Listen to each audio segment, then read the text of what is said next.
Salut à tous et bienvenue dans Débat Foot Marseille sur Football Club de Marseille, sur Provence Azur TV, VAR Azur TV. On va forcément parler de ce match de l'Olympique de Marseille qui se déplace à Nice mercredi soir pour la 3e journée de Ligue 1. On en parlera dans la première partie de cette émission. Il y aura aussi les paris FCM. Et oui, les paris, cette rubrique que tout le monde a hâte de voir, surtout les pronos, les petits pronos de Mourad Arts qui cartonnent. On parlera également Mercato en dernière partie d'émission. Et oui, il ne reste plus qu'une semaine à l'Olympique de Marseille pour boucler son Mercato. On va en parler avec qui? Avec Jean-Charles qui est avec nous.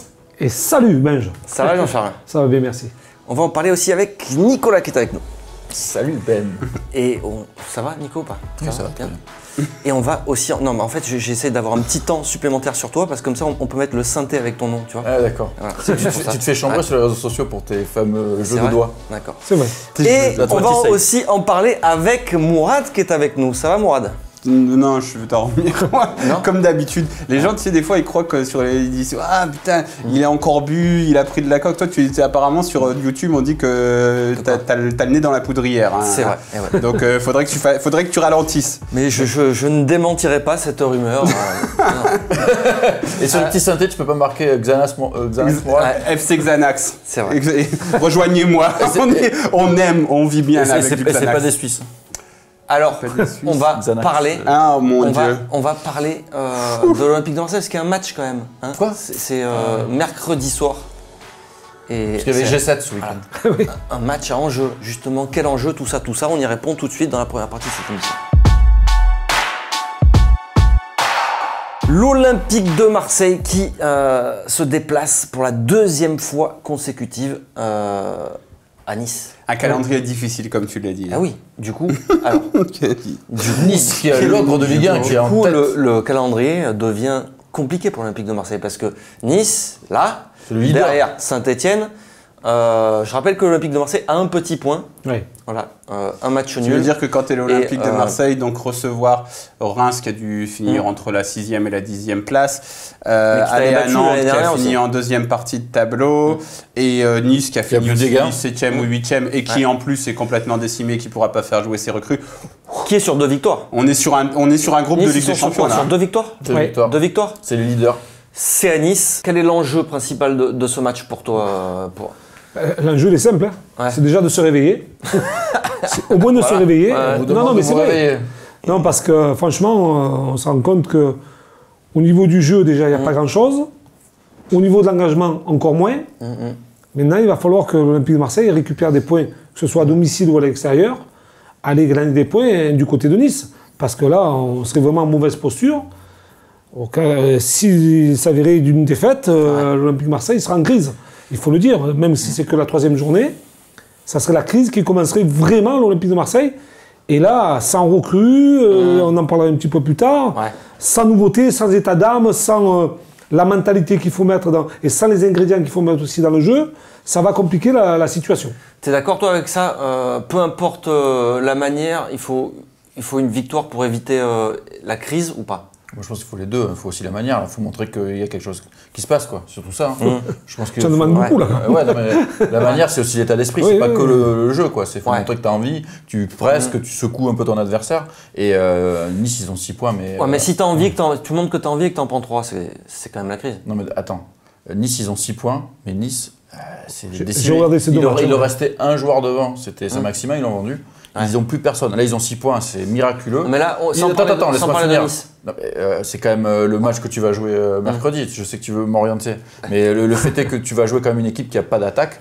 Et si tu ne gagnes pas ce match-là, là, si tu es à 1 point en 3 journées, en ayant perdu à Nice, là, on pourra dire que c'est un début de crise. Mourad, qu'est-ce que tu penses, toi, de l'enjeu? Quel est l'enjeu principal de ce match? C'est toujours le même, que l'OM se relance, crée quelque chose. Contre des adversaires qui sont à sa portée logiquement, encore une fois, je le répète, mais tu sais pas, t'as pas un calendrier de fou. Alors après, ça se complique. Après t'as Saint-Etienne, tu vas avoir Monaco à l'extérieur, encore une fois. Monaco, pas un truc de fou, mais t'as Lyon aussi, il me semble, au mois de septembre.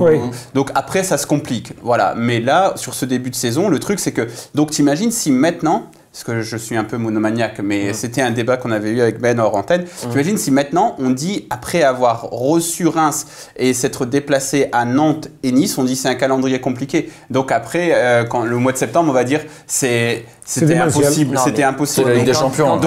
Quand tu as 2 déplacements d'affilée, ça complique toujours un peu le truc. Surtout quand tu commences par une contre-performance à domicile. Donc tu te l'es aussi rendu compliqué c'est exactement ça. Le calendrier. Il a raison, c'est pas que le calendrier est très compliqué, c'est que l'OM se le rend compliqué. Je pense que dans la performance, dans le jeu, dans le fond de jeu, dans l'organisation, dans l'ambiance, dans la volonté d'aller chercher ses points, on voit rien, donc on se le complique totalement. Là, il y a encore des choses qui vont compliquer, puisque Villas-Boas a dit certaines vérités aux médias, comme quoi il n'y aura certainement pas de recrues, que des prêts si c'est possible. Donc là, on se complique vraiment la situation. Je ne sais pas comment il va falloir réagir, quoi. Sinon, sans dénigrer ces équipes qui ont tout leur mérite, Nantes, c'est une grande institution du football français, etc. Parce que les gens ont pensé que j'étais contre Nantes. Mais non, c'est un club que je respecte beaucoup. Mais je veux dire, ce sont des équipes. Actuellement, c'est pas le top. Et Reims aussi, une grande institution, mais ce sont des équipes moyennes de Ligue 1. C'est-à-dire que.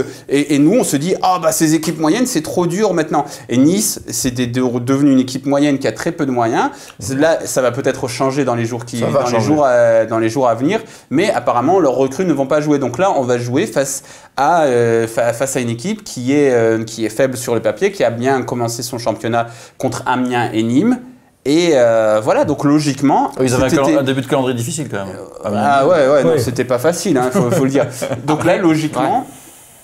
toi, tu dois y aller pour gagner et il faut que tu crées quelque chose et c'est pas... Oui, d'accord, mais quand on a vu les 2 premiers matchs de l'OM, tu te dis pas on y va pour gagner, pour montrer du jeu, pour faire du jeu. T'as rien vu sur les 2 premiers matchs. Souviens-toi. Comme ça, en claquant des doigts. Gustavo à Nice. Ça va. Oui, d'accord. Ouais, après, ça dépend des scénarios de match, tout ça. Non, mais justement, dans l'urgence, pour répondre à ta question, je pense que le staff technique, ce qui les intéresse, c'est les points. Avant toute chose. C'est vrai que le fond de jeu, les ingrédients que tu vas mettre dedans, ça va être surtout la combativité, l'envie que tu vas mettre. Ça, c'est la base. C'est la base. Oui, mais après, le jeu, je pense qu'il viendra après. Ils vont se contenter des 3 points, même si tu joues mal, plutôt que de bien jouer et que de perdre ou de faire match nul. Je pense dans la situation d'aujourd'hui. Ce qui ne veut pas dire ça dans un mois ou dans 2 mois, où il faudra obligatoirement avoir du jeu pour les jeux contre des équipes, comme l'a dit Morad et Nico, Lyon, Montpellier, Saint-Etienne. Là, ça va commencer à jouer vraiment au ballon. Et là, si tu joues pas, tu risques de prendre des casquettes, mais d'ailleurs, c'est un tu risques de te faire mal, quoi. Ce qu'a dit Villas-Boas hier en conférence de presse, parce que donc je lui ai demandé, est-ce que vous trouvez pas que vous n'avez pas les joueurs adaptés pour faire un jeu rapide pour aller vers l'avant? Et je parlais surtout des milieux de terrain. Mais lui, il n'a pas vraiment répondu sur les milieux de terrain, mais il m'a dit, c'est vrai qu'on ne pouvait pas aller très vite derrière la défense, etc. Donc on devait remonter le ballon un peu plus lentement.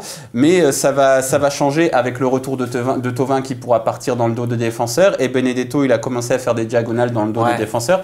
Donc grosso modo, et il a dit, à mon avis, Benedetto sera prêt après la trêve internationale et Thauvin, on n'est pas encore bien sûr qu'il sera là. Donc en grosso modo dans sa question... Grosso modo son jeu, peut-être qu'il ne pourra jamais le mettre en place. Non, moi j'ai compris. Si Benedetto est régulièrement un peu... Justement non, parce qu'il t'a dit...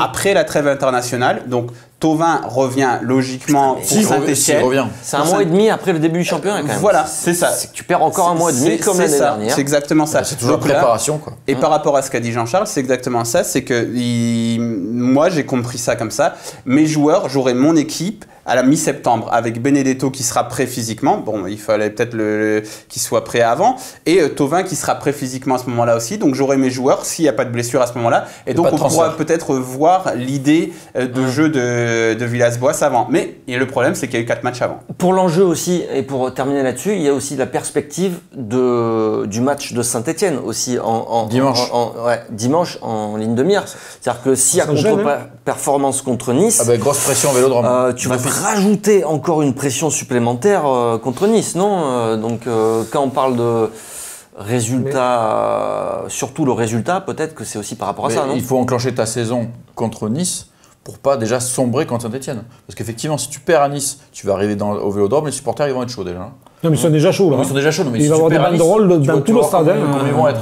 Ça, il faut le savoir. Il faut que ça soit prévenu aussi. Ça doit être à Nice. Nice, il faut gagner, il faut montrer dans l'état d'esprit. Le jeu, peut-être, on verra. Mais au moins dans l'état d'esprit, Et si tu gagnes à Nice, déjà, tu seras plus en confiance pour la réception de Saint-Etienne, qui reste un gros match. Et en plus, souvent, Saint-Etienne a quand même bien réussi à l'OM à domicile.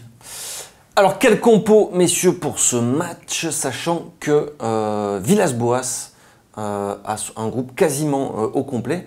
Il y a l'incertitude Thauvin qui s'est entraîné, c'est ça? Mais il ne sera pas titulaire. Tu l'as vu s'entraîner, Mourad, ou pas? Ouais, il s'est entraîné, il a fait le début de l'entraînement avec le groupe. Il a fait des frappes et tout. Et après, au moment où il y a eu des oppositions, donc d'abord avec des buts et après d'abord sans cage et après avec des cages, il a fait des courses à part. Donc il n'a pas repris complètement l'entraînement collectif, mais il revient dans le groupe, quoi. Ok, donc on part sur la défense.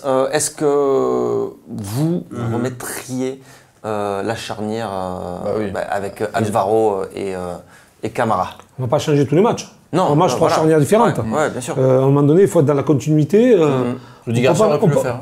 Oui, mais on ne peut pas mettre en porte-à-faux aussi, que ce soit Camara, Alvaro ou Khaled Assar. Ouais. On ne peut pas le faire jouer à chaque rencontre un match. Je veux dire, tous les 3 matchs, les faire tourner. C'est pas possible. À un moment donné, il faut trouver la stabilité. D'accord. Maintenant, moi, je pense que ça restera comme ça. On ne peut pas mettre en déséquilibre et surtout trouver des automatismes. Ouais. Jusqu'à ce qu'il y ait soit une grosse. Sinon, une grosse défaillance. Une grosse défaillance, voilà, une blessure ou suspendu. En fait, après, changer quoi? Il a coûté cher finalement. Avec qui? Il ne va pas jouer finalement. Après, les saisons sont longues, on ne sait pas comment ça peut évoluer. Mais... il était à côté d'Alvaro. Il y avait Alvaro Tchaletatsar qui était associé. Après, ça veut tout dire. Logiquement, il va repartir sur Camara, Alvaro. C'est logique qu'ils n'ont pas pris de but à Nantes. Alvaro a donné satisfaction. Camara, on attend qu'il se bouge un peu. Bon, du coup, on fait plus trop le débat sur Amavi, parce que Amavi était bon quand même. Parce qu'Amavi, il sent qu'il y a quelqu'un qui va arriver. Les 2 premiers matchs. Il a été pas mauvais. Il a été pas mauvais. Ça a été le meilleur défenseur des 4 sur les 2 premiers matchs. C'est une des rares satisfactions de l'émission. Il faut aussi le dire. Alvaro était bon. On a beaucoup tapé dessus à juste titre quand il était pas bon. Ça a duré très longtemps, mais là, il n'est pas génial, mais il est correct. Voilà, il est correct et bon. Il est en progression en tout cas. C'est une grosse progression. Milieu de terrain, tu mettrais qui? T'as pas dit Sakai à droite quand même. Ouais, mais bon, Sakai, voilà, c'est Sakai à droite. Il faut le dire. Donc on le dit, Sakai à droite. Ensuite, milieu de terrain, tu partirais, sachant qu'on va rester sur un 4-3-3, ta triplette, ce serait qui, toi? Moi, je mettrais bien sûr, en espérant qu'il soit là, c'est Gustavo. Il n'a pas pris l'avion pour la Turquie. Ouais, c'est Maxime Lopez. Et je mettrais même Sanson, même il n'a pas été très très bon le dernier match. Là, c'est pareil, je vais essayer de trouver une équipe qui puisse tenir la route et surtout qu'il y ait une continuité dans les rencontres. Parce que là, on va s'apercevoir que changer constamment, déjà qu'on ne recrute pas, si en plus on change notre effectif à chaque rencontre, ça va devenir un peu dur pour le coach et pour les joueurs aussi. Du coup, tu mettrais qui toi au milieu? Pareil, c'est sûr que si Gustavo est disponible, je le mets d'office. Je mets Lopez aussi parce que j'attends que ce soit lui qui crée ce jeu, cette première passe qui va casser une première ligne, etc. Après, ça va être Sanson ou Strootman. À l'extérieur, peut-être qu'il mettra Strootman. Sanson, Strootman. Sanson était décevant, il va peut-être mettre Strootman titulaire. Après, il faut peut-être se poser des questions. Si Gustavo est vraiment amené à partir et que ça sent vraiment mauvais, quel est l'intérêt de lui faire jouer un dernier match s'il ne sera pas là au match suivant? Est-ce que c'est pas le moment d'essayer de mettre Strootman en 6 si c'est son vrai poste, s'il peut... Après, c'est pas que je est-ce que c'est son vrai poste? Après, est-ce que c'est son vrai poste, Strootman? Non, après, de toute manière, tu vas faire jouer qui à la place? Tu vas faire jouer qui Lopez en numéro 6 après, t'as plus Camara. Ah oui, t'en as plus. Donc, Camara. Attention, Camara. Il a dit qu'il voulait pas le faire. Il a dit qu'il voulait pas le faire jouer là. Oui, bien sûr. Tout est possible. Et tu vas faire jouer Sertic, la question lui a été posée. Malheureusement. Il aurait eu sa chance. La question lui a été posée, lui il a clairement dit non, moi je veux en faire un défenseur de top niveau, il sera défenseur central. Non mais déjà dans le professionnalisme de Gustavo, je pense qu'il n'y a aucun souci. C'est très bien, même s'il doit partir après le match. Non mais voilà, c'est pour le bien du club. Ouais, mais c'est pour ça, pour le bien du club, et s'il est meilleur que Strootman actuellement, sur ce match-là, il faut le faire jouer. Parce que Gustavo, il n'a pas été bon. Remarque, c'est vrai. Non, tu peux aussi le voir comme ça. Parce que ce qui est impératif, c'est les points. Après, donc on ne part pas sur un projet, on est vraiment à lutter contre la relégation et on se dit, il nous faut vite 3 points. C'est ça l'urgence en fait. C'est l'objectif relégation, pas de relégation. Après, est-ce que de mettre en place un milieu de terrain sur la durée, ça va pas te faire gagner plus de points sur la durée que de gagner 3 points et que ton taulier, le mec sur qui tu construis un peu un socle, se casse au match suivant. Est-ce que le but c'est pas de recruter Rongier derrière le départ de Gustavo, on en parlera tout à l'heure, mais du coup ça changera aussi tout en milieu de terrain derrière. Justement, mais si Gustavo s'en va, que Rongier arrive, et tu vas mettre qui dans cette pointe basse un peu du milieu de terrain? Et Strootman, c'est un peu le seul qui semble capable. Et qui semble, on n'est pas tout à fait sûr que ce soit son poste de base. Donc, on va pas parler du petit Chabrol. Je suis pas sûr. Éventuellement, Chabrol. Franchement, moi je mettrais Chabrol à la place de Sanson. Parce que je suis un peu fatigué de voir Sanson. Non, mais tu sais, juste parce que c'est vrai que c'est de la jeunesse, c'est un esprit différent, il rentre avec un autre état d'esprit. Mais quand on joue contre Nice, crois-moi que c'est un gros derby. Les Nice-Marseille ou Marseille-Nice, ça frotte quand tu arrives là-bas, je te promets, moi ce que j'ai pu jouer, je vais pas dire c'est la guerre, mais c'était très chaud. Bon, c'est peut-être différent, pas pour les mais c'était très chaud. Pour les Niçois, ça reste très chaud. Donc, est-ce que le petit Chabrol le faire entrer dans cette rencontre, ça serait peut-être une bonne chose pour lui? C'est peut-être pas le mettre aussi en porte-à-faux, je sais pas. Après, c'est parce qu'il faut changer quelque chose. Oui, mais on peut pas continuer à faire le des ronron entre Sanson, Lopez et ça avance pas. Donc après, c'est vrai que Chabrol, ce serait un petit peu dangereux pour lui aussi. Il y aurait quand même des, mais faut changer quelque chose, quoi. C'est pas possible de continuer comme ça. On dit à chaque émission, on y pourrait. Alors, vous avez raison, mais alors devant messieurs, t'as 2 postes assurés déjà. L'attaque de l'Olympique de Marseille, t'as 2 postes assurés. T'as Benedetto qui sera très certainement aligné à la pointe de l'attaque. Enfin bon, il sera aligné. Ensuite, on met qui? On met forcément Payet. Gauche ou droite, Payet? Gauche-droite. Moi, tiens, je mettrais Payet à gauche et je mettrais Germain à droite. Arrête. Juste derrière, tu veux dire? Faux ailier qui. Juste derrière. Qui fait le travail défensif en absence de Thauvin. En absence de Thauvin, parce que voilà. De toute manière, parce qu'après ça va se jouer entre Bounassar et Radonjic aussi. Voilà. Parce que les deux n'ont pas été bons. Très bon à l'entraînement, il est très bon. Il fait des gestes techniques au top du top à l'entraînement. Il n'a pas la pression. Il avait commencé à le revendre là, pendant les matchs amicaux, ça il va lui recracher dessus. Et puis Radonjic, en plus, il faut le garder sur le banc parce qu'on a vu à Nantes quand il fait des rentrées en cours de match, là, ça passe à tous les coups. Non, on souhaite la rentrée de Thauvin, bien sûr, parce que ça ferait quand même il sera pas une attaque. En fait, c'est ça que tu sentais. Il a dit Villas-Boas, il a bien travaillé physiquement. Oui, c'est vrai. Après, on verra bien ce qu'il va faire lundi, mardi. Et ça sentait, le mec qui rentre en cours de match à la limite. Ouais, mais s'il rentre en cours de match et que tu es dominé ou que tu perds, j'ai une bêtise, à la 60e, pour faire jouer 30 minutes Thauvin, quel intérêt aussi? Tu vois ce que je veux dire? Le gars pour qu'il fasse la différence, tu vois. Parce que mais bon, s'il n'est pas prêt, il n'est pas prêt. Ouais, tu vois? Oui. Moi, je préfère le faire commencer s'il est prêt.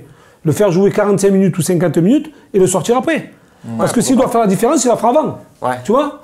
Plutôt que de courir après un résultat. Et d'attendre si ça se parce passe que déjà, s'il n'est pas bien prêt, si tu le fais courir après un résultat, on va dire, mais Thauvin, il faut qu'il donne plus qu'il donne plus. Mais Thauvin, il reprend après quasiment 1 mois et demi d'absence. Bon, en fait, dans tous les cas, on s'échine là sur la compo, mais ce qu'il faut faire, on voit de partout, c'est le désespoir, c'est le FC Xanax. Il faut qu'il y ait un électrochoc. Mais le désespoir, il se voit aussi dans la compo finalement. Parce que quand tu vois les solutions que tu as. Il faut qu'il y ait un truc dans l'état d'esprit. Il faut qu'il y ait un truc dans l'état d'esprit. On revient toujours sur les mêmes trucs. Non, il faut qu'il y ait un truc dans l'état d'esprit. Il faut qu'il y ait Reims. C'était pas leur effectif, il est pas supérieur au tien. Nice, leur effectif pour le moment, il est pas supérieur au tien. Donc il faut qu'il y ait quelque chose qui se passe dans l'état d'esprit. Le problème, c'est qu'on prend tous les joueurs. Mais ça fait 2 ans qu'on se dit ils vont réagir mentalement. On l'a déjà fait ce débat la semaine dernière. Est-ce que cette équipe-là, donc ça sert à rien. Donc on arrête tout. On le fait pas le championnat. Ben oui, sinon ça sert à rien. Il faut qu'il y ait quelque chose qui se passe dans l'état d'esprit. Il faut des guerriers. Sinon ça sert à rien. Mais tu te transformes pas d'un joueur en guerrier. Mais c'est pour ça que ça va être problématique. T'en fais pas aucun. Non, mais c'est pour ça que ça va être problématique. C'est pour ça que quand je parlais de Brice Djadjedje sous bien Marcelo Bielsa. Sans aller jusqu'à Bielsa, souvenez-vous l'année où on fait cette fameuse finale de Ligue Europa. c'était plus des requins que des dauphins quand même. Ouais. C'est pour ça que je parle de cette fracture, mais la fracture, elle dit vraiment. Elle dit vraiment la fracture. Est-ce que c'est une fracture? Est-ce que c'est pas mentalement, c'est des gentils joueurs? Si mentalement tu n'y es pas, c'est un problème qui te traverse l'esprit. Oui, non. Mais cette révolte, elle a jamais existé. Depuis qu'ils sont arrivés, ils se sont jamais vraiment révoltés sur le terrain. C'est pour ça que Gustavo, il a été 1000 fois meilleur que Strootman depuis qu'il est arrivé. Mais après, il faut créer quelque chose. Maintenant, il faut qu'il y ait quelque chose qui se passe. Mais est-ce que ça peut pas venir des recrues un petit peu? Parce que Alvaro, il a amené ça dans l'état d'esprit à Nantes. Il avait l'état d'esprit de guerrier. Peut-être que Benedetto, dans l'état d'esprit de devant, il peut aussi s'affirmer un peu plus. C'est le 109. Mais t'arrives comme ça, c'est pas du jour. Non, mais c'est le 109 qui va. Ça apporte quelque chose. Ils peuvent apporter quelque chose, mais il faut que ce soit un ensemble. Le football, c'est un sport collectif. Donc, il faut qu'il y ait un ensemble. Et à Nice, peu importe la compo, il faut qu'il y ait du football, de l'envie et quelque chose de collectivement cohérent. C'est ça. Il faut collectivement cohérent. Donc, peu importe les joueurs, collectivement cohérent. Je m'en fous que ce soit Chabrol, Radonjic, même Germain. Pourquoi? Qui sait? Germain, il revient sur ses terres, il marque des buts. Qui sait? On s'en fout tant que ce soit cohérent collectivement et après tu peux faire des changements dans l'équipe. Du petit Liadji. Il a disparu? On n'a pas parlé du petit Liadji sur la compo. Tu sais que tant que l'histoire du contrat c'est pas terminé, moi j'ai l'impression qu'ils veulent pas trop le mettre en évidence. Liadji, il avait pas des matchs de suspension, je sais pas quoi, il n'y a pas un truc où il peut pas jouer. C'était Nkunku. Ah, c'est Nkunku, non, c'est Nkunku qui peut pas jouer. Donc il a disparu dans la circulation. Mais Liadji, il fait pas un truc UD7 là avec je comprends rien, on a dit qu'il avait. Oui, il a joué avec les. Allez, là on est vraiment dans l'à peu près, donc on va s'arrêter là. Jean-Michel à peu près. On va passer tout de suite au Paris FCM avec notre partenaire Unibet. C'est tout de suite.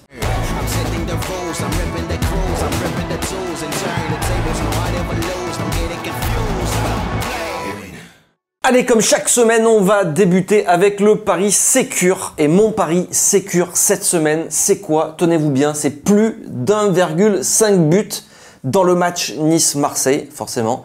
Ah oui, parce que l'OM n'a pas encore marqué un but. Et avec ces deux attaques de feu... Ouais.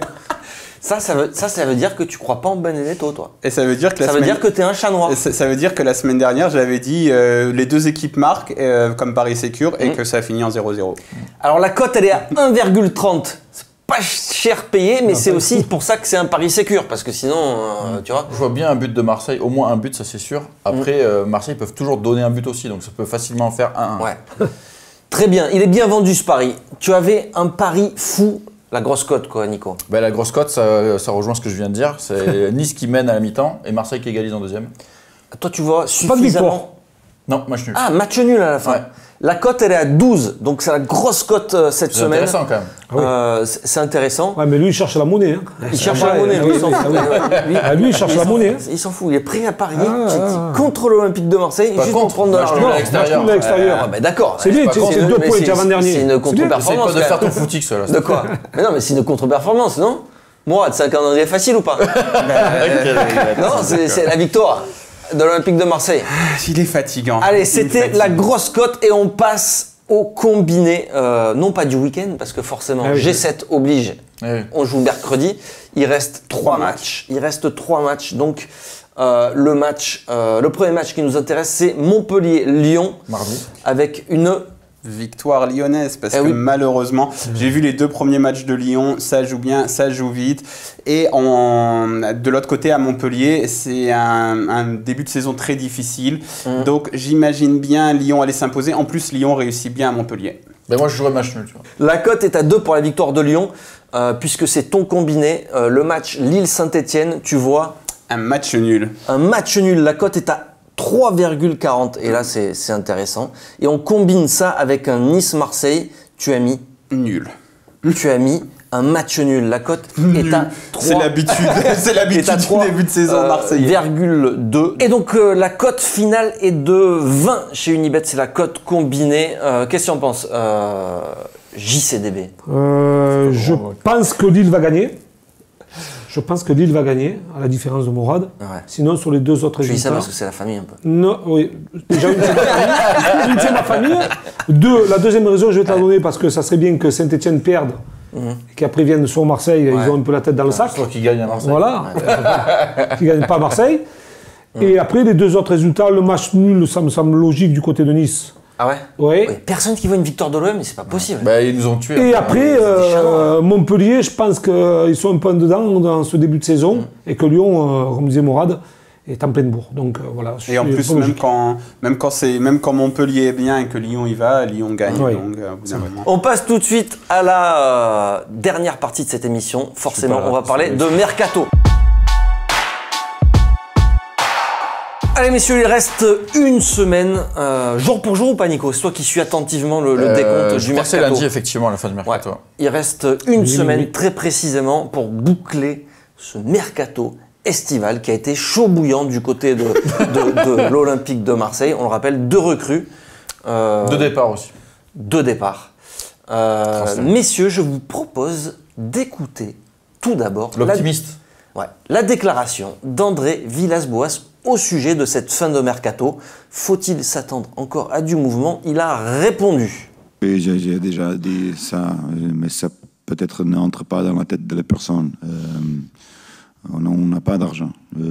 Ça, c'est la situation qui m'a été transmise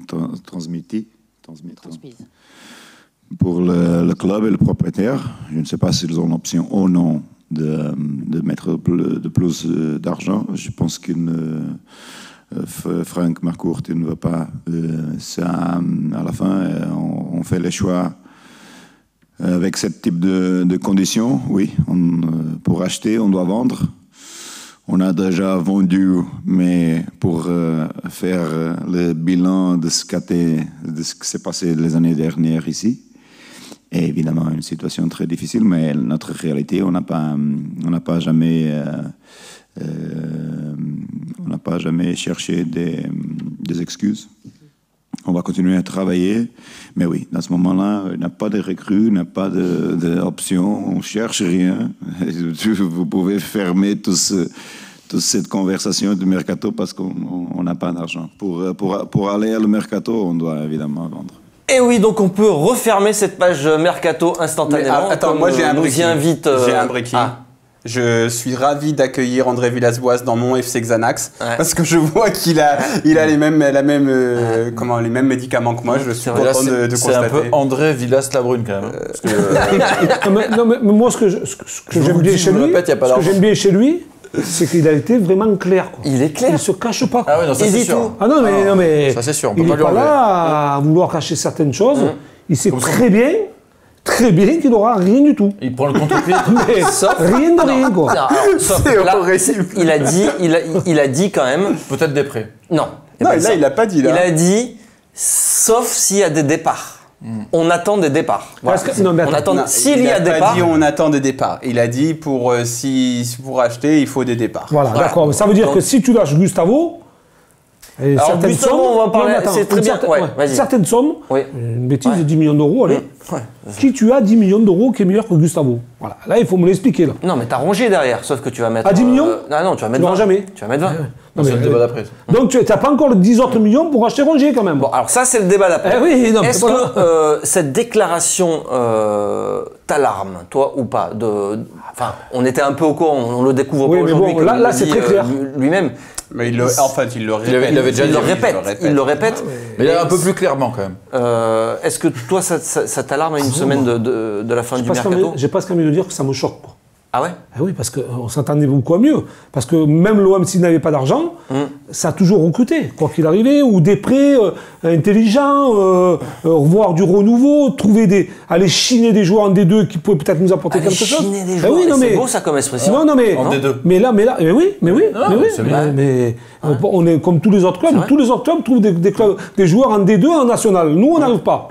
Bref, on pourrait, je pense. Mais est-ce que c'est peut-être refusé par la direction? C'est encore autre chose. Maintenant, c'est alarmant d'entendre dire ça, parce qu'un club comme l'Olympique de Marseille, qui était le 2e budget la saison passée, et qui est passé le 5e, et qu'on ne peut pas recruter un joueur s'il n'y a pas une vente, ça devient vraiment délicat. Mais les supporters, je comprends, ils gagnent. C'est parce que les budgets, c'est toujours un peu compliqué, parce que c'est ce que tu voudrais dépenser, machin, truc. Il y a plein de...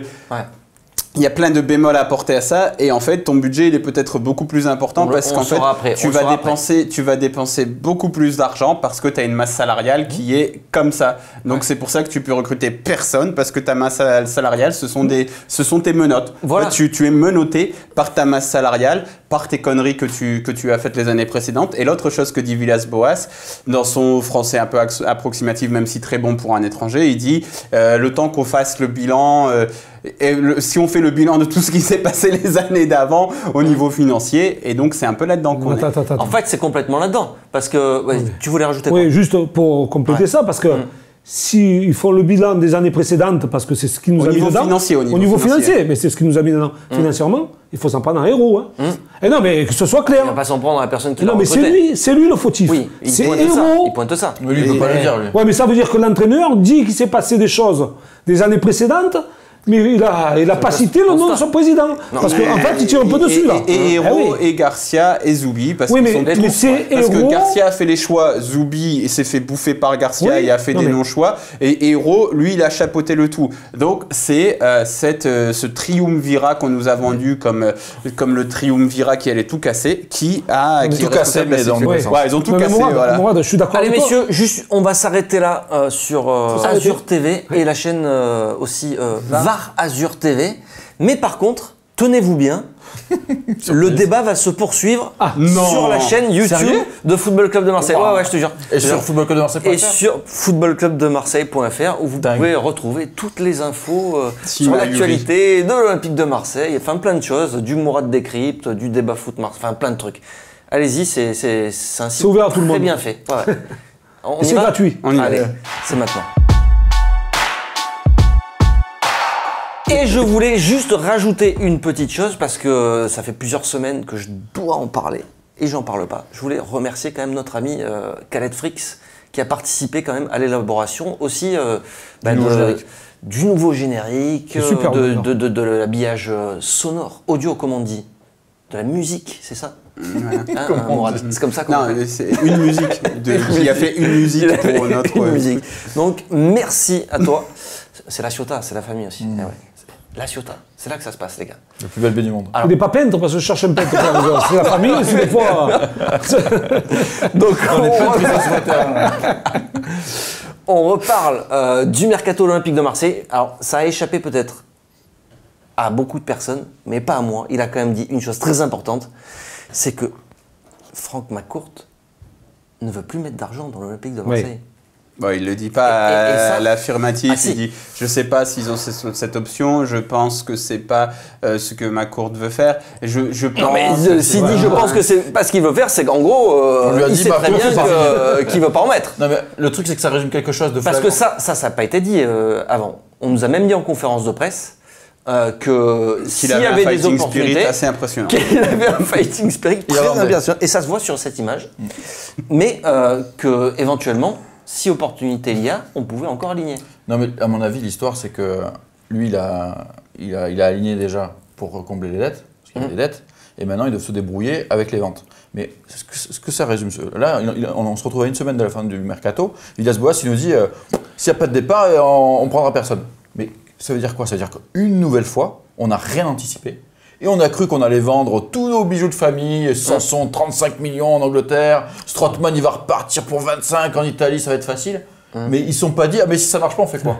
Parce que j'ai l'impression que c'est ça. Et que du coup là ils se retrouvent à une semaine, ah, même s'ils sont pas partis les mecs, comment on fait, on n'a pas d'argent.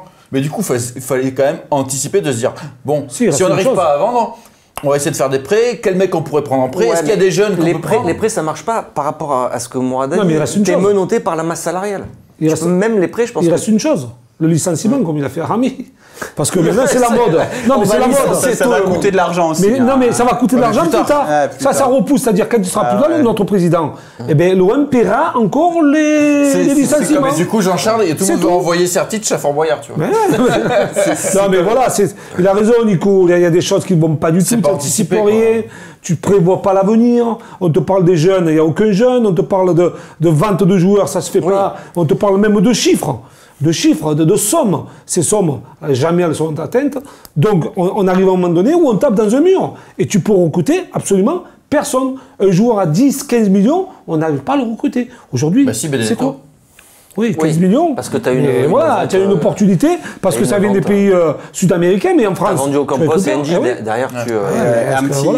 Un petit bémol pour dire que vraiment Franck McCourt a mis de l'argent, beaucoup d'argent, au moins 250 millions d'euros. Selon ce que, quand j'avais travaillé dessus, je n'étais arrivé à 250 millions d'euros et je pense qu'il en a encore remis un petit peu après. Donc il a mis beaucoup d'argent. Moi, encore une fois, c'est le trio Hérault, Zoubi, Garcia qui a fait n'importe quoi avec cet argent. Qui a complètement ruiné le projet, en fait. Parce qu'au bout de 2 ans, il n'y a plus d'argent dans les caisses. Ça perd 90 millions par an. Tu perds 90 millions par an, mais on te promet toujours des choses, comme ils viennent de dire. On te promet qu'on va recruter, on te promet qu'on va vendre, mais tu ne peux absolument rien faire. Tu as les menottes, tu ne peux plus bouger, quoi. Il faut arrêter de nous dire des conneries, nous inventer des choses. À un moment donné, tu ne peux pas faire croire à tous ces supporters, à tous ces passionnés de l'Olympique de Marseille qui sont dans toute la France, qu'on va avoir de nouveaux joueurs. Mais là, la mode, au moins, Villas-Boas, il ne le fait pas. Voilà, c'est ce que je dis. Ça, c'est clair. Là-dessus, il est hyper clair et ça fait du bien. Parce que la mode en ce moment sur les réseaux sociaux, c'est de ressortir toutes les promesses qui ont été faites au début, et même par Franck McCourt. Hein. T'as aussi plein de vidéos où il faut des grands joueurs à l'Olympique de Marseille, etc., etc. Donc là, effectivement, les supporters font le bilan de tout ça et c'est compliqué. On va rentrer dans l'actu un peu plus chaude. C'est le cas Gustavo. Grosse rumeur ce week-end sur un éventuel départ de Gustavo vers Fenerbahçe pour... bon, on ne sait pas encore. En tout cas, l'Olympique de Marseille, il y a eu une offre. Mais il y a différentes rumeurs qui circulent. Donc, les montants ne sont pas très clairs. Les montants, c'est pas encore clair. Avec des sources. Mais l'OM aimerait récupérer à peu près ce qu'ils ont investi sur lui. Entre 8 et 10 millions d'euros. Et 10 millions d'euros. Et selon l'équipe, il y aurait eu une première offre de Fenerbahçe qui était à 3 millions plus un bonus, donc on en est très loin. 4. Mais les discussions continuent, les discussions vont continuer cette semaine. Tu sais, les clubs qui nous regardent, ils savent très bien que ça va être la braderie. Hein. Ils attendent. Samedi, c'est le dernier week-end de la braderie, donc ils attendent. Hein, c'est pareil pour nous, à l'Olympique de Marseille. Et oui, et je vous propose justement d'écouter Maxime Lopez à ce sujet, qui était interrogé. Pareil, c'était en conférence de presse, c'était hier soir.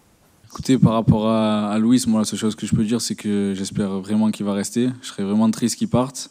Après, pour ce qui est du mercato, quoi que ce soit, voilà, je laisse le coach ou le président, s'il a l'occasion, de vous répondre. Non, c'est vrai que Valentin Rongier, c'est un très bon joueur. Voilà, c'est le capitaine de Nantes. C'est un peu lui qui tire l'équipe de Nantes vers le haut.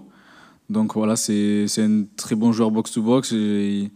C'est un très bon joueur de ballon. Il a une bonne capacité à se projeter. Donc s'il vient, oui, ça peut être un très bon renfort.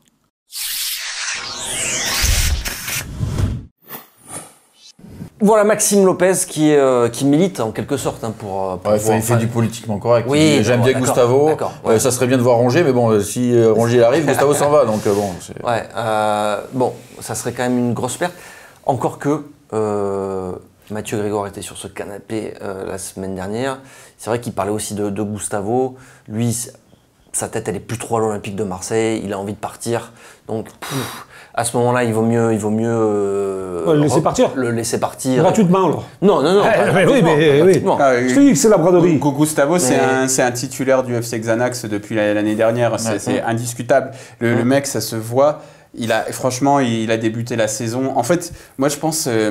C'est le gars, il va à Wolfsburg, il est Volkswagen, on va faire un grand projet. Et puis au bout d'un moment, il y a des problèmes financiers, tout ça, ça commence à être la merde ici. Il rentre en déprime. On vient le chercher, l'OM. Attends, il finit en défense centrale. Voilà, il finit en défense centrale, important. Donc l'OM vient le chercher, on dit grand projet, ça va être la fête et tout. Il arrive, il est super bon. Et puis après...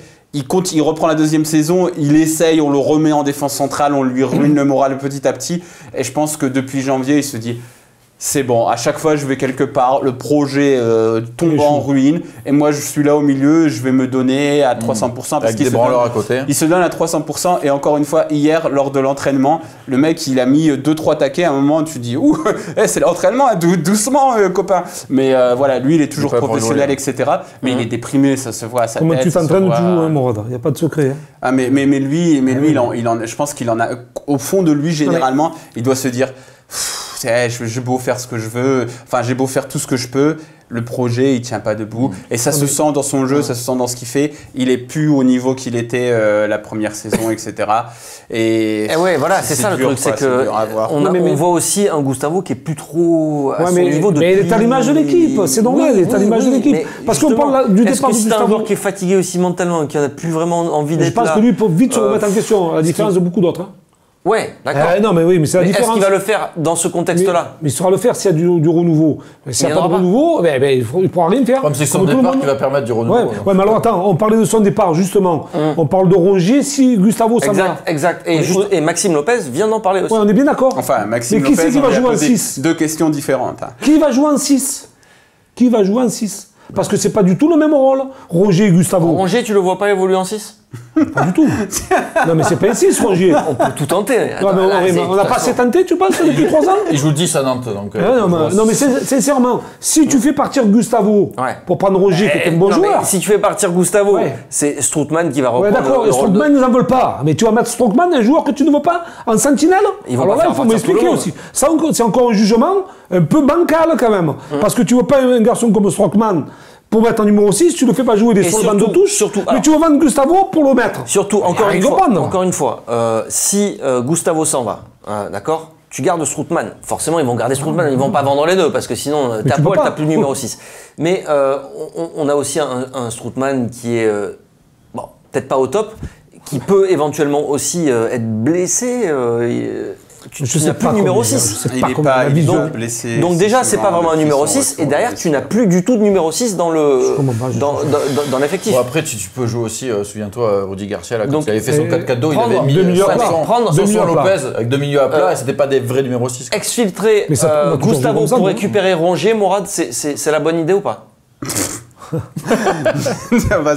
Bon, moi je réponds même pas à cette question tellement elle ressemble à rien, mais quoi? Mais en fait, c'est pour revenir sur Gustavo, et Mathieu Grégoire qui était là aussi, il a souvent fait l'analogie entre Enze et Gustavo. Enze qui avait dit ce projet il tient pas debout, Gustavo ce projet, on sent qu'il comprend que ce projet il tient pas debout. Et il y a quelque chose là-dedans, il y a quelque chose qui prouve que quelles que soient les directions, etc., à l'OM, t'es pas capable de faire un projet qui tient debout. C'est ça qu'il faut retenir de ce truc, c'est que, à mon avis, Gustavo, si t'avais réinsufflé du dynamisme, réinsufflé quelque chose dans lequel il peut croire, il se bougerait et il n'aurait pas envie de partir, parce que le mec il a envie après il y a les offres financières, il y a aussi le côté mercenaire des Sud-Américains qui est assumé, etc., avec la Chine, donc comme il avait parlé, mais il était déjà bien déprimé. Mais le truc moi que je retiens de toute cette histoire, c'est que t'es pas capable d'offrir à des joueurs qui ont ce besoin là des projets qui tiennent debout sur le long terme. Et après, pour Rongier, il insufflera un peu de sang frais. Et après, c'est juste que Gustavo pouvait représenter quelque chose de beaucoup plus grand. Et Rongier, ça peut être un bon joueur. Je n'ai pas ce envie de dire que c'est pas la faute des joueurs, moi.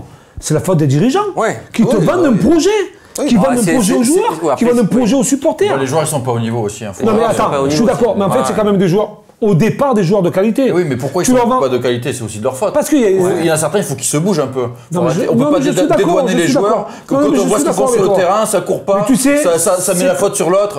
C'est comme tous les clubs. Si à la tête d'un club, tu n'as pas un vrai patron, il y a tout qui dégage. D'accord, mais le patron, c'est lui le responsable. Mais tu peux pas dédouaner toute la chaîne. Je veux dire, Zubizarreta, il dort, les joueurs, ils attendent. Vous êtes étonné du silence aussi de... Là, vu qu'on parle de patron, vous êtes du silence de... Moi, je suis surpris, oui. Franck McCourt. Moi, absolument pas, parce que c'est un mec, le football, c'est comme tu me parles de... c'est comme tu me parles de cricket. Moi, le cricket, je ne connais pas ce que c'est. Juste sur la gestion de... Tu mets quelqu'un de confiance à la tête du club. Une personne... La gestion de son projet. Monsieur Héroux, qui est quelqu'un de confiance. Gestion de l'argent qu'il a mis sur un compte quand même, qui perd 300 millions d'euros quand même. Il a mis Hérault, il lui a demandé d'avoir des résultats aussi immobiliers. Il a des résultats immobiliers. Hérault, il vient, il lui montre la valorisation de la marque, le contrat équipementier qui a augmenté, le top 20 dans les réseaux sociaux. Alors bien sûr que McCourt, il doit se dire, mais quand même au niveau des résultats financiers sportifs, c'est pas génial de l'équipe première. Il doit le voir, mais à mon avis... Tu penses qu'il gagne de l'argent, lui? Non, je suis pas bien sûr, moi. Il n'en gagne pas. Après, non, mais voilà, donc son homme de confiance lui fait perdre de l'argent. Qu'est-ce que tu veux qu'il parle là pour l'instant? Il va dire quoi? Il va pas faire de promesses. Il sait que pour l'instant il ne peut pas tenir. Tu changes la personne. En fin de saison, Il aurait pu faire mais il a gros bilan. Parlé, hein. Ouais, mais c'était light. C'était très Mais moi, light. je m'en fous qu'ils parlent. Je veux qu'ils agissent, quoi. Je veux qu'ils agissent. Parce qu'ils ont parlé et ils n'ont pas agi en conséquence. Moi, je veux qu'ils agissent en conséquence. Je veux qu'ils fassent le fameux OM Champions Project rationnel, méthodique. Et le méthodique, on l'a jeté à la poubelle très rapidement. Donc voilà, c'est ça. On s'en fout qu'ils parlent. Qu'ils agissent en conséquence plutôt que de parler. Sur cette fin de mercato, s'il n'y a pas de renfort offensif, vous serez inquiet ou pas? Il n'y a pas qu'offensif, hein. Offensivement. Hein. Ben moi, pour moi, c'est vraiment offensivement qu'il y a un gros problème. Hein. Je sais pas, moi. Tu penses que dans le milieu, il n'y a pas un problème? Bah, il y a beaucoup de milieux. Tu penses que dans la défense, il n'y a pas un problème? Bah, non, mais je sais pas, je te pose la question. Devant, tu me pour aller poses la marquer question, des je buts, prends la question. quand tu vois les premiers matchs, moi, je me dis, devant, il se passe rien. Mais c'est sûr qu'il te faut un allié, il te faut un latéral. Il n'y a pas de choix. Et tu fais rentrer un joueur, t'en fais sortir un autre. C'est le seul endroit où tu as recruté la raison, Morad. Et c'est là, tu vois, tu dis, tu fais sortir un joueur, tu as recruté, mais Payet 30 millions, Benedetto 16 millions, Radonjic 14 millions, Germain 10 millions. En nombre, t'en as perdu 2, t'en as récupéré un. Mais t'as quand même recruté, et on va te dire, NG jouait pas beaucoup, plus tu joues pas l'Europa League cette année. Et il faut que en fait, le problème, on en revient toujours au même, c'est l'animation. Est-ce que, déjà, Villas-Boas peut changer, peut réveiller cette équipe? Ensuite... Donc comptez là-dessus. Ça veut dire qu'un joueur prêt, il peut plus jouer dans son système. Moi, je suis désolé, mais quand même. Mais c'est pas... S'il a pas tombé, c'est l'exact inverse de ce que je te dis. C'est l'exact inverse de ce que je te dis. Non, pas du tout. Je te dis, il faut créer une animation. D'accord. Est-ce qu'il peut ensuite réveiller cette masse de joueurs? Parce que c'est ça aussi le problème. Est-ce que cette masse de joueurs, tu peux encore créer quelque chose avec elle à Marseille? Donc ça, c'est une question générale. Et puis après, est-ce que Villas-Boas a les capacités pour le faire? Parce que malheureusement, tu vas pas... Ou alors, tu aurais dû recruter 10 joueurs et en virer 10. Mais tu l'as pas fait. Donc maintenant, à quelques jours du mercato, de la fin du mercato, il faut espérer que Villas-Boas... On attendait beaucoup de Villas-Boas et j'ai l'impression que Jacques-Henri Hérault aussi. Il a fait un peu all-in sur merci Rudy et en prenant Villas-Boas. Mais le problème, c'est que pour l'instant, en tout cas, au bout de 2 matchs officiels, sur le terrain, on ne voit pas les révolutions. On attendait que Villas-Boas il réveille tout ça, comme aurait pu faire un certain entraîneur argentin cher à ton cœur.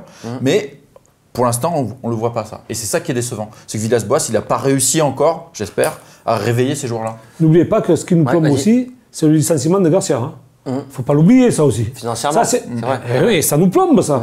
Parce qu'on parle beaucoup de joueurs, de finances, tout ça. Il n'a pas dit j'ai décidé de partir. Mais notre cher président a fait un licenciement une nouvelle fois qu'il va falloir payer. Vous voulez parler du latéral gauche, du cas du latéral gauche, parce que on en parlait en début d'émission. Jordan Amavi, qui a une nouvelle coupe de cheveux d'ailleurs, Mourad. Tu l'as vu ou pas? J'ai vu. Ouais, et ben moi je trouve que ça lui va très bien. Voilà. Est-ce qu'on peut s'arrêter là-dessus sur le problème du latéral gauche? Non, parce qu'une nouvelle coupe de cheveux, je pense que Jordan Amavi, effectivement, il sent qu'il y a quand même un latéral gauche qui pourra arriver avant la fin du mercato, et ça le secoue, et c'est bien. Mais on attend ça depuis 2 ans presque. Très bien. Après, qui va arriver? Miranda, on a vu que le dossier était mort. Là, le nom qui revient un petit peu en Italie, c'est Laxalt, l'Uruguayen. A priori, l'OM aurait fait une offre supérieure à ce qu'a fait l'Atalanta et supérieure à ce qu'il touche à Milan. Non, mais est-ce qu'il a joué à Milan? Il a pas beaucoup joué, un peu joué, mais pas beaucoup joué. Après, à Milan, c'était le bordel. Alors, quel âge, vous savez quel âge il a, Laxalt? Je crois qu'il a 26, ou comme ça, non? 27, non? Voilà, 27? Ouais. Et toi là-bas? Je dirais entre 26 et 28 ans. Exactement, il a 27 ans. Et voilà. Il a 27 ans. Et là, on est tout à fait précisément dans le profil des très jeunes joueurs à fort potentiel. Non, mais bon, t'es pas non plus dans un mec de trentenaire. 3 recrues, 3 joueurs de... Et ça serait un prêt en plus. Et ça serait un prêt, bien sûr. Allez, on s'arrête. Attends, dernier truc. Ah, dernier truc. Oui. Et Thauvin. Il va rester? Il va partir? Thauvin, normalement, il reste parce que le coach veut qu'il reste. Pourquoi tu ne l'as pas mis dans le programme, Mourad? Parce qu'il n'y a pas d'infos. Il n'y a pas d'infos sur Thauvin en fait. Heureusement que Nicolas est là pour assurer les fins d'émission. Je vous rappelle qu'il y a Thauvin dans le club. Thauvin. Non mais Thauvin, il est blessé pour l'instant. Il a repris l'entraînement. Il n'a pas fait les oppositions comme disait Mourad. Mais il sera peut-être dans le groupe pour affronter Nice. Mais le truc qu'il y a, c'est que Villas-Boas, lui, il veut le garder. Ça c'est sûr et certain. Il a bien fait comprendre. Mais le mercato, il n'est pas terminé. Et si Valence finalement, ils vendent un joueur et qu'ils font toc toc toc, on a 30 millions d'euros. L'OM, ils vont peut-être le lâcher. 25 même, j'irais. Alors attention, tu voulais le scénario Peur sur la ville parce que j'ai vu ça hier. Parce que C'était si Valence vend Rodrigo, ils auraient de l'argent pour acheter Thauvin. Mais après, donc ils devaient vendre Rodrigo à l'Atlético Madrid. Mais l'Atlético Madrid, finalement, n'avait pas les fonds pour faire Rodrigo. Donc, trop compliqué. Donc, attends, non, ça c'est que le début. Attends. Parce que donc Rodrigo, après on s'est dit, bon, bah Rodrigo reste à Valence. Mais, attention, vous vous souvenez d'André Silva, attaquant qui appartient au Milan AC. L'attaquant qui appartient au Milan AC pourrait signer au Sporting Portugal. Quel rapport avec Rodrigo et avec l'OM, vous direz-vous? C'est là que ça devient pas mal. Donc, Milan aurait de l'argent. De l'argent pour acheter quoi? Pour acheter Angel Correa de l'Atlético Madrid. Et donc, si l'Atlético Madrid a de l'argent, le mercato, on aime ça, c'est jamais n'importe quoi. Si l'Atlético a de l'argent, il pourrait justement relancer, ça c'est les médias espagnols qui en parlent, s'ils vendent Correa, il pourrait relancer Rodrigo, et après... Qu'est-ce que va faire Valence? Est-ce qu'ils vont revenir à la charge pour toi? Avec une somme de 20 millions d'euros. À la fin, Netflix, il y a ça descend les montants. Si vous voulez, je suis disponible pour écrire des scénarios mieux que ces dernières séries. Thauvin 20 millions d'euros qui est champion du monde. Non, mais en fait, c'est pas un peu le monde à l'envers ou alors on est des vrais businessmen, nous, à la tête du club? Moi, dit Netflix, vraiment. Mais je pense que c'est plutôt Eurosport et c'est du billard, quoi. Parce que là, c'est 5 bandes, quoi. C'est n'importe quoi. Ouais, mais cependant, voilà, moi je peux aussi faire des piges en tant que scénariste, hein, si vous voulez me recruter. Si on perd Thauvin dans les 2 derniers jours du mercato, Andrés non, mais surtout à 25 millions de presse 2 jours après, il démissionne. Tu perds Thauvin à 25 millions? Non, mais il vaut mieux le garder à 25 millions. Non, mais c'est pas, il n'y a pas de montant. Le nom de Thauvin n'est pas revenu vers l'Espagne. C'est un scénario un peu fantasmagorique. Non, mais le truc, c'est que Villas-Boas ne veut surtout pas voir partir Thauvin. Et vu comment ils ont montré qu'ils avaient un gros manque d'anticipation, tu dis si Thauvin il part, et ils vont prendre qui derrière? C'est ça qui est flippant. Qui tu vas te faire prêter au dernier moment? Ouais, c'est ça, quoi. Ça va finir en... Ça fait trop peur. Je veux pas voir ce scénario autant que Thauvin reste. Je veux même pas y penser. Allez, on s'arrête là. Merci Mourad, merci Nico, merci Jean-Charles. Merci à vous. Vous êtes pratiquement 27 000 abonnés déjà. Vous avez vu comme ça grimpe les chiffres, c'est impressionnant. C'est parce que tu as promis un maillot. Eh oui. C'est que pour le maillot, j'en promets 2 pour qu'ils arrivent à 52 000. C'est que pour le maillot? Non, c'est parce que... Est-ce qu'ils nous aiment bien? Ouais. Surtout toi, je crois. Ils nous aiment à tous, c'est déjà bien. Et Ben, oui, qu'est-ce qu'il y a? Après, c'est la rentrée, le retour des invités. Ah oui, oui. On vous prépare plein de choses pour la rentrée. À partir... Un ex-entraîneur de l'OM qui va venir la semaine prochaine. Allez, on tease un peu. Ah oui, tu peux. On tease. Un ex-entraîneur de l'Olympique de Marseille qui sera avec nous lundi prochain ici et qui n'est jamais venu encore nous voir. Donc vous avez hâte d'y être. Hein, tu as hâte d'y être, Mourad, ou pas? Tout à fait. Tu seras là, tu seras rentré de vacances Tout à ou pas? fait. Alors, il rentre exprès. Vous rendez tout le monde, ça m'a par 3 jours. Il rentre exprès parce qu'il sent que c'est l'émission exceptionnelle. C'est l'émission de la rentrée. Attends, je pars 3 jours à un mariage et je rate aucun match. Moi, je veux dire, je suis pas comme d'autres personnes. Bientôt 30 000 abonnés. Bientôt 30 000 abonnés et bientôt un maillot pour vous. À très bientôt sur Football Club de Marseille. Merci, ciao, ciao.